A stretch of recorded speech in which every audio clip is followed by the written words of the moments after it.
I have been patiently waiting for my downstairs neighbours to stop playing like club music in the front garden, but I don't think it's gonna happen, so if you can hear that in the background, I'm very sorry.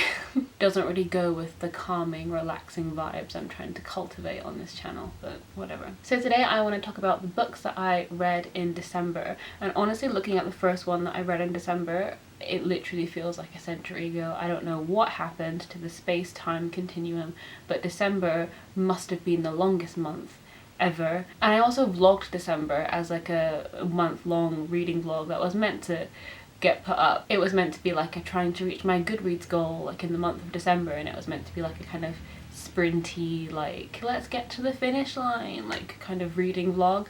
But long story short, I didn't do that much reading in December. I don't know why. I set myself this challenge. I was like, I need to read 16 books by the end of the month in order to hit my goal, and then just didn't.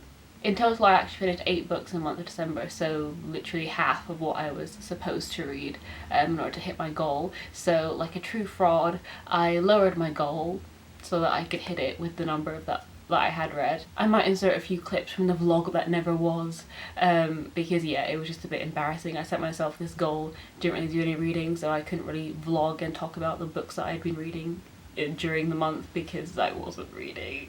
So I'm just going to talk about them in a normal video instead, a normal wrap up instead of an exciting reading vlog. So the first book that I finished in December was The Wind in the Willows, which I actually already talked about in my November wrap up, because even though I hadn't finished it in November, it was a reread for me, so I could talk about how I was finding it like, you know, in November, because I already knew the basic plot. I enjoyed this. As expected, it was a reread for me, and I also uploaded a video of like the audiobook, well, the first part of the audiobook to this, and I had a lot of fun doing it. I like went through the illustrations like in conjunction with the audiobook that I had, which is abridged, so that was kind of difficult, but I had a lot of fun making that video, and I'm thinking about doing a part 2, so if you enjoyed that video and it was nice, please let me know so that I can do that. But yeah, that was the first book that I finished. And then I read Before the Coffee Gets Cold and its companion novel Before the Coffee Gets Cold, Tales from the Cafe by Toshikazu Kawaguchi. And this is what I mean when I feel like December was a time warp, because I literally feel like I read these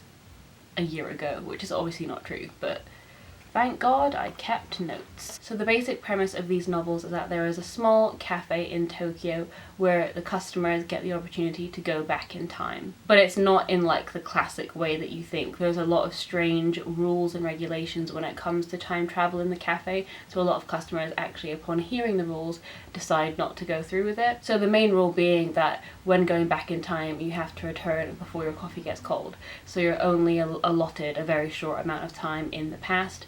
You're only allowed to visit people that have been in the cafe at specific times, so you can't get up and leave the cafe. You have to actually stay in your seat throughout the duration of your time in the past. And the last rule that actually puts a lot of people off is that nothing you do in the past will change the future or your present. So begs the question, what's the point of going back in time if nothing in the future will change? So for example, why go back and try and save a relative from dying from a car crash, because they'll just die on the same day in a different way. Just, you prevented the car crash maybe, but not the actual result of what was supposed to happen at that time. So what is the point of going back in time? A lot of it stems from people's guilt, so they want to go back and apologize for something that they've done to someone that's no longer around, or they want to go back and appreciate a person more than they did, or they want to expel something for themselves. So they're not going back in order to change the events of someone else's future or present. They're going back to kind of get something off their chest. That's kind of the basic crux of these stories. And for the most part, I did enjoy these stories, but a lot of the reviews are kind of 5-star reviews of people saying, oh my god, these stories have me weeping, oh my god, these will touch your heart, oh my god, what a life-changing book.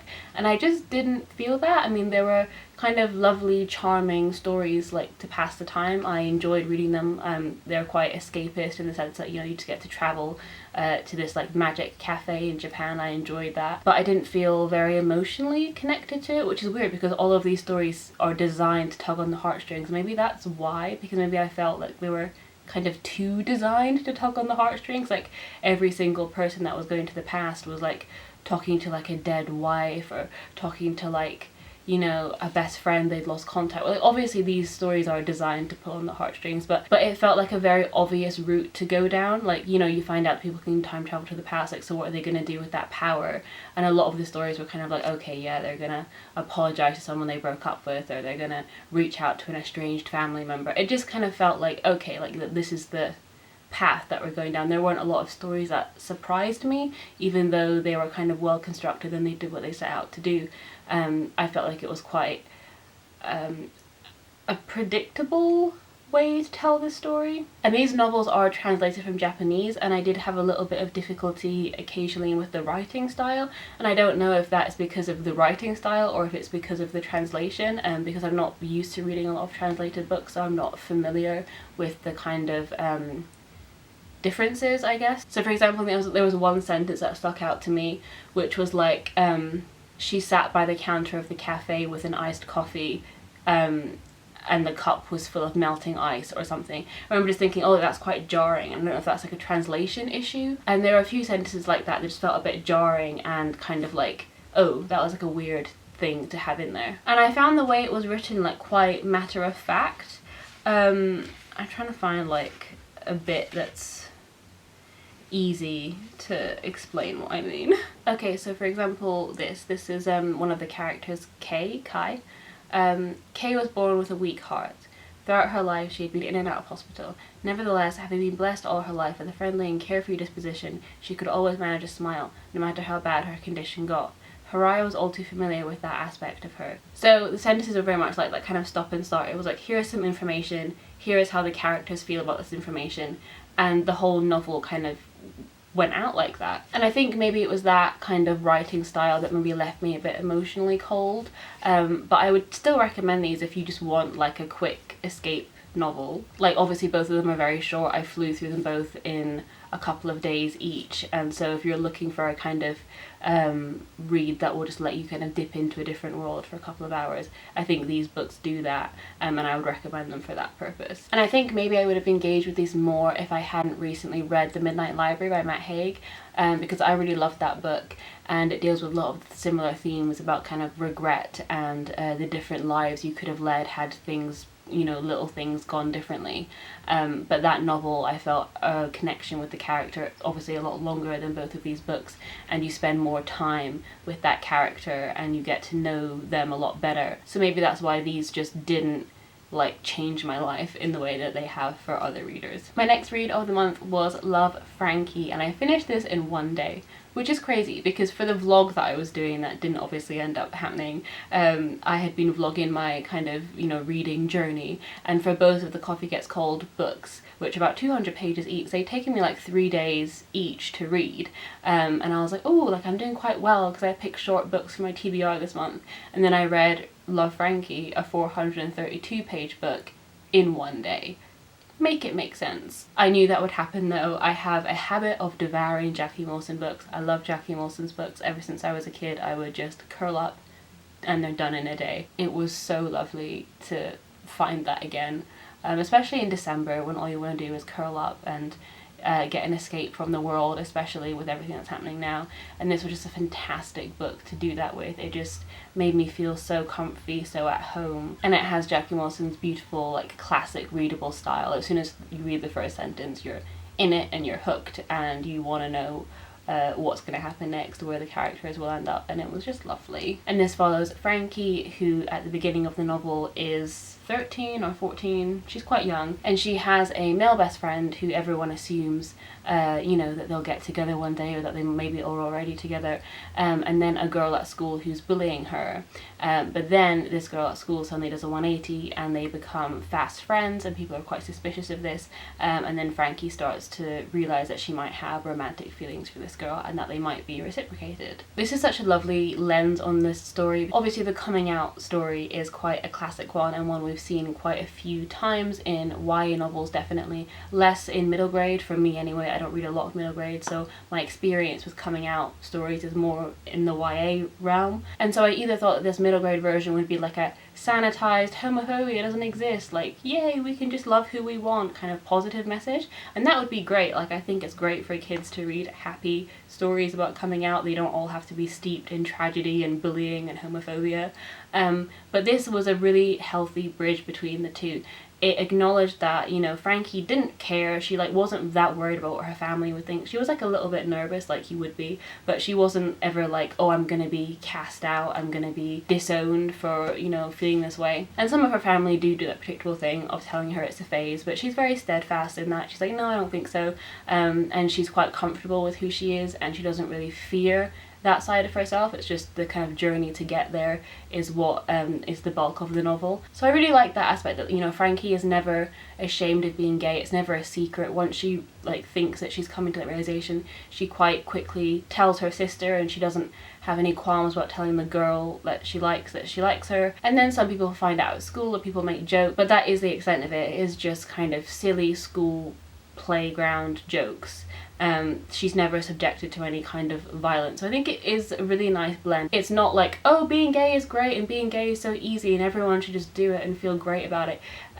It's a really happy medium between you should celebrate who you are and it's nothing to be afraid of, but also some people just aren't there yet and will try and undermine you and will try and make a joke of it, but you know, you gotta know yourself and believe in yourself. And that's a great message, I think, and I really enjoyed reading this. I thought it was great. I was a bit unsure as to how, you know, Jackie Wilson will have moved with the times, because obviously it's been quite a while since I read her books, and she has quite an old-fashioned style of writing. Like, for example, the kids in her books will say things like, oh, I've got heaps and heaps, when, you know, they want to say I've got lots of something.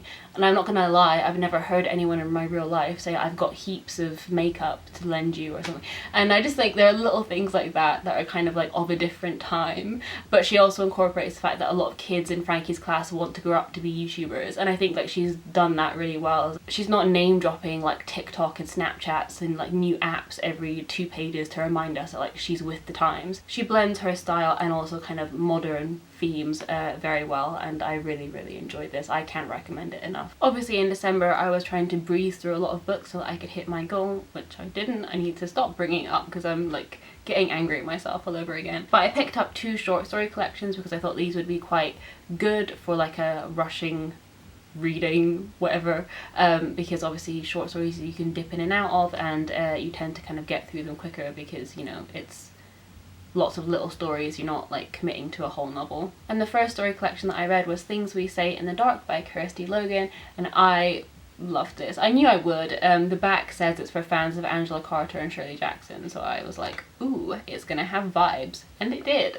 So this anthology is very much focused around women's horror, so a lot of the kind of gothic or gory or like visceral kind of descriptions and exploration comes from women's fears around the body, around sexual violence, around desire, and it's split into 3 parts. Part 1 is the house, and it has lots of stories involving kind of haunted houses in a way, but a lot of them subvert what that means. So some of them are literally kind of haunted houses, like, you know, there's ghosts of families there and ghosts of who inhabited that house before you, but it's not like a traditional like, ooh, spooky jump scare ghost story. It's like a more kind of like associated with trauma and the weight of pressure of previous generations of your family. There's a classic kind of home invasion of, you know, you're in a space where you feel safe and secure, and then something comes into that space and stops you feeling that way. And then there's also claustrophobic stories where the house is not a place where you feel safe, it's a place where you feel trapped and suffocated. And there are lots of really interesting takes on this classic theme of horror, which is the haunted house. And that was probably my favourite part of the anthology,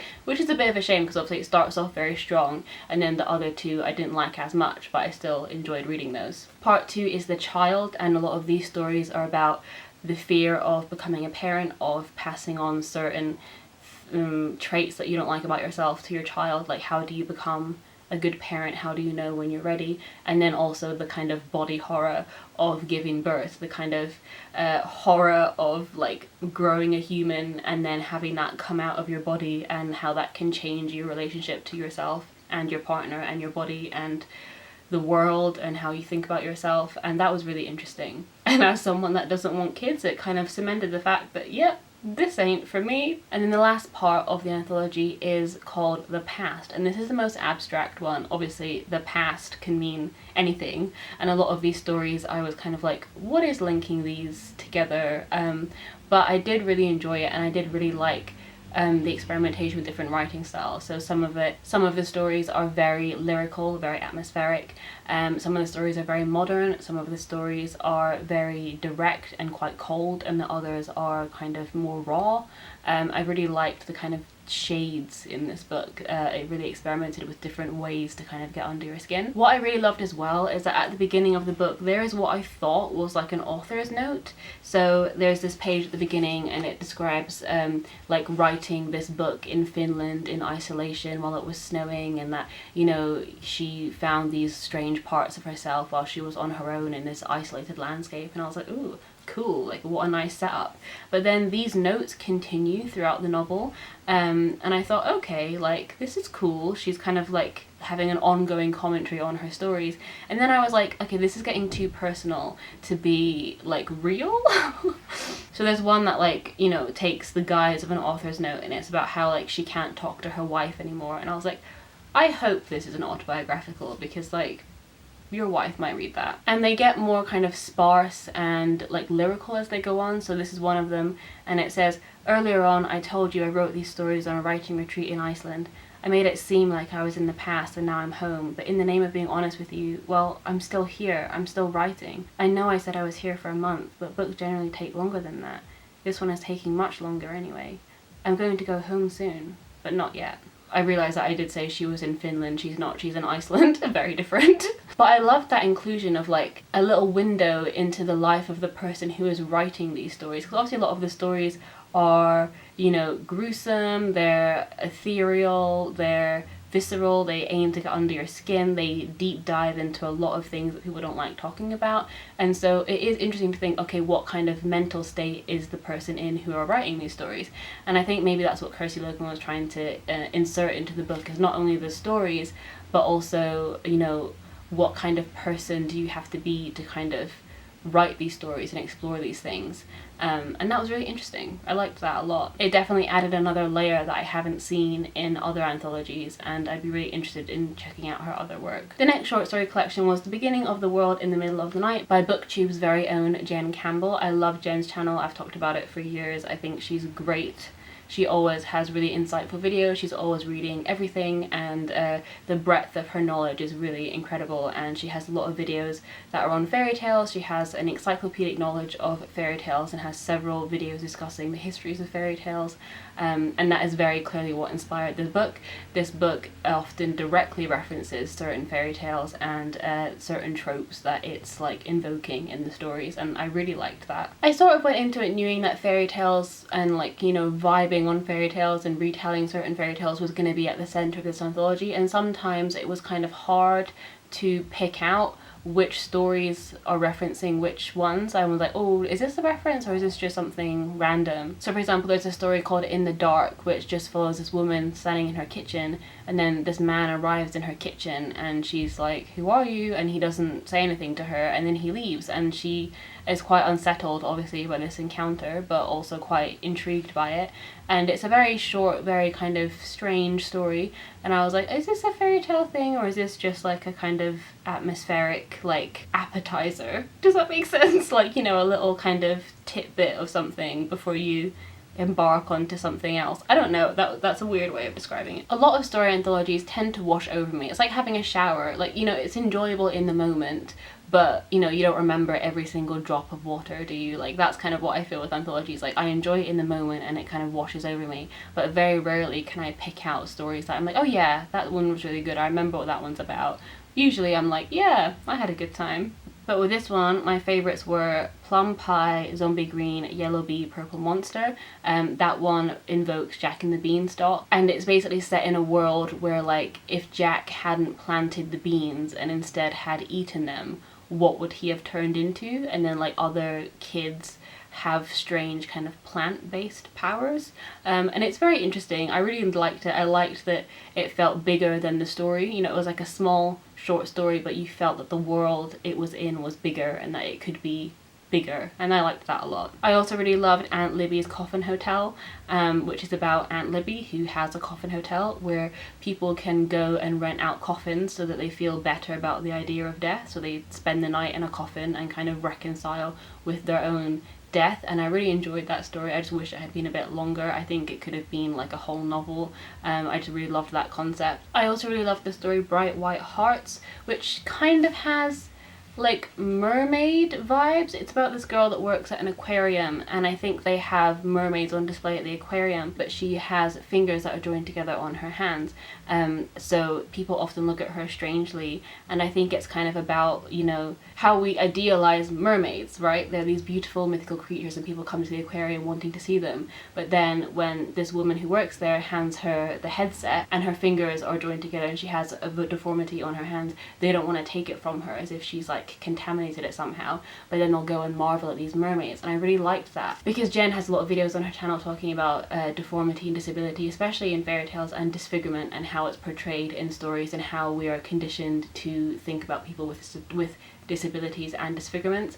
And Jen herself has leptrodactyly, which is a condition where you're born without certain like bones or, you know, joints in your hands, and it can be quite difficult. And I really like that idea of people marveling at mermaids and mythical creatures, but in actual fact there are people around us that we are suspicious of, and then we celebrate mermaids that have kind of joined together legs and a tail. Like, it was really interesting in that respect, is like, if mermaids existed, would we actually adore them, or would we be suspicious and judgmental and horrible? But with all anthologies, obviously there are the stories that stick out to you and then the ones that don't as much. And I think the ones that didn't gel with me as much as the ones that I've mentioned are perhaps because there were a couple of maybe like info dumps. There was this one story, I can't remember which one exactly it was. It had these strange interludes of like almost non-fiction, where it would just talk about a fairy tale and it was like, this is when it was written, this is what happened, or like, here is a story, and then it just didn't really feel very integrated in the rest of the text. But all in all, I gave this 4 stars. I really enjoyed my experience with the book, and a lot of the stories did stick out to me,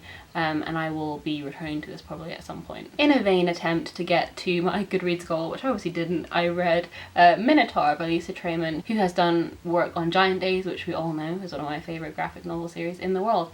But this little comic is only about 50 pages long. I knew I would read it in like under an hour, and I was like, ooh, I'm gonna get to my Goodreads goal, I'm gonna read this. And I gave it 5 stars, which I was a little bit skeptical about doing. I was like, am I gonna give 5 stars to like a 50-page book? But yeah, like, why not? It was perfect, it was flawless. The art was beautiful and imaginative, the dialogue was funny and real, and this takes place in a fictional version of IKEA, and that was beautifully rendered, even down to like the aromatic meatballs. It was incredibly fun and incredibly realistic, and it was about these 2 friends who go into IKEA with, you know, dreams of their life together, what they could possibly find in IKEA. The 2 best friends enter with the best of intentions, and obviously slowly lose their minds in the labyrinth, which obviously had kind of Greek mythology references. The story is called Minotaur, and it's about getting lost in the labyrinth of IKEA, and it was wonderful. My only complaint is that it wasn't longer. I would happily read a 400-page graphic novel about people with the best of intentions and people who want to share their lives together getting unraveled and lost in the chaos of convenience furniture. It was absolutely flawless. And my last read of December, and my last read of 2020, was The Humans by Matt Haig. And The Humans follows Professor Andrew Martin, who is a mathematician, and he has solved the Riemann hypothesis, which I don't know what that is, but it's a very big deal. There's apparently like $1 million reward up for anyone who can solve the Riemann hypothesis. It has something to do with prime numbers. I don't know. It's hard. No one solved it. But we follow Andrew Martin, who has just solved it, and then some alien colony that is thousands and thousands of miles away decides to take it upon themselves to go to Earth, kill Andrew Martin for solving this hypothesis. They don't want him to share this knowledge with the rest of the human race. They're like, no. So an alien comes to Earth, kills Andrew Martin, takes on his body, and his mission is then to kill anyone that Andrew has told about him solving this hypothesis. But obviously that alien has to do this whilst navigating Andrew Martin's human body, so he has to go home and meet Andrew's wife and his kid, and the alien arrives on Earth detesting the human race and everything we stand for, and the strange and nonsensical things that humans do, and then obviously quite predictably over the course of the novel the human race grows on him and he understands more about what it is to be human. Even though humans are primitive, the depths of the human experience are actually far greater than the alien had initially thought. It is a very readable novel and I got through it very quickly in like 2 days or so, and it follows a similar kind of trajectory to, I'd say, like Pixar's Soul, in the way that like people who aren't from Earth or on Earth can kind of look at humanity and the awful things that happen here and the awful things that humans do and the contradictory things that humans do as well, and just think that like, oh my god, you're so stupid, but actually life can be so beautiful and the very small things are often what reminds us. For example, in Pixar's Soul, it's like a piece of pizza and falling autumn leaves, and then like Soul 22 or whoever her name is, she's like, oh yeah, I'll come to Earth. It's the small things that bring us the greatest joy, and this novel communicated that very well. I did enjoy it, but I did end up giving it 3 stars, and simply because, and by the way, I think 3 stars is a good rating. I know some people give books 3 stars and they're like, oh, this book didn't work for me. I'm like, why are you giving it 3 stars then? Because in my mind 3 stars is it was good and I'll read more from this author, but it just wasn't great or like my new favourite book. I reserve 5 stars for like a new all-time favourite. 4 stars is like pretty good, I would recommend this pretty strongly, and then 3 stars is like, yeah, it was good and I'd read more from the author, but like I'm not gonna write home about it, you know? So the reason I gave this 3 stars and not 4 or 5 is simply because I think Matt Haig almost comments on this a little bit better in The Midnight Library. I know I've already mentioned The Midnight Library once in this video, but that book is a lot about regret, and the main character thinks that her life isn't worth living, and she thinks that had all these different things happen in her life she would be so much happier and she'd be living a much better life, and you know, she'd have a zest for life essentially. And then by committing suicide and finding herself in the Midnight Library, a place between life and death, she gets the chance to try on these different lives and then comes to realize that actually your circumstances around you aren't what makes you happy. It's like it has to come from you and your kind of mental attitude and the way that you view things and the way that you traverse the world around you. And so I feel like those themes of kind of regret and not appreciating life are done in a more imaginative way in The Midnight Library, and potentially it doesn't hand you the message as much as maybe The Humans does. But I would still recommend this if you're interested in Matt Haig and what he's written. It's a very readable book and it was enjoyable. It's also funny in places. I really liked the dog as well. It's good. So that is everything I read in the month of December. Please let me know if you've read any of these books and what your thoughts are on them, and I will see you very soon with another video. Bye.